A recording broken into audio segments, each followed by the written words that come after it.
తూర్పు కోస్తా రైల్వేస్ విశాఖ నుంచి మరో వందే భారత్ రైలు పట్టాలెక్కింది. విశాఖ భువనేశ్వర్ వందే భారత్ ఎక్స్ప్రెస్ ను ప్రధాని మోడీ వర్చువల్ గా ప్రారంభించారు.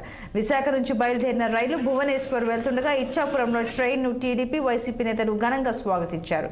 శ్రీకాకుళం ఎంపీ కింజారపు రామ్మోహన్ నాయుడు పలాస నుంచి ఇచ్చాపురం వరకు ట్రైన్ లో ప్రయాణించారు. తదనంతరం ఇచ్చాపురం ఎమ్మెల్యే బెందాల అశోక్ స్థానిక నేతలు కలిసి ఘనంగా స్వాగతించారు. జిల్లా పరిషత్ చైర్పర్సన్ పిరియా విజయ నేతృత్వంలో వైసీపీ కార్యకర్తలు పాల్గొనగా ఇరు పార్టీల నినాదాలతో ప్లాట్ఫామ్ మార్మోగింది.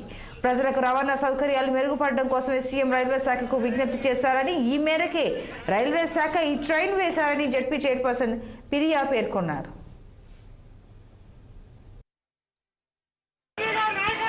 అద్భుతంగా ఉన్నాయి. కేవలం ఒకే ఒక్క మాట మేము వింటున్నటువంటిది ఏంటంటే ప్రైసెస్ ఫేర్ తాలూకు విషయంలో చాలా ఎక్కువగా ఉందని కొంతమంది చెప్తున్నారు. అందుకనే అమృత్ భారత్ ట్రైన్స్ కూడా మోదీ గారి తాలూకు ఆలోచన ఎలాగుందనంటే ఏదైనా ప్రైస్ కానీ ఎక్కువగా ఉంటే తక్కువ ధరకే ఈ ఫెసిలిటీస్ అన్నీ కూడా అందించాలని అమృత్ భారత్ ట్రైన్స్ను కూడా కేటాయించడం జరిగింది. ఆ ట్రైన్స్ కూడా అత్యధికంగా మన రూట్లో నడిచి పేద వర్గం ఎవరైతే ఉన్నారో వాళ్ళకి కూడా ఛార్జెస్ అందుబాటులో ఉండే విధంగా మేము అన్ని చర్యలు కూడా చేపడతామని కూడా ఈ సందర్భంగా తెలియజేస్తున్నాను.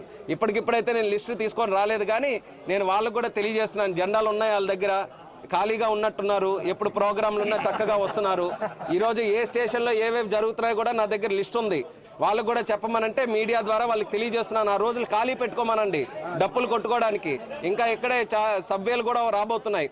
ఇంకా ఇక్కడే కేంద్ర ప్రభుత్వం ఖర్చు పెట్టినటువంటి నిధులు రాష్ట్ర ప్రభుత్వానికి అక్కడ రూపాయి కూడా సంబంధం లేదు. కేంద్ర ప్రభుత్వం కేటాయించి ఇక్కడ అదనంగా ఆర్ఓబి కూడా మన ఇచ్చాపురం ఏదైతే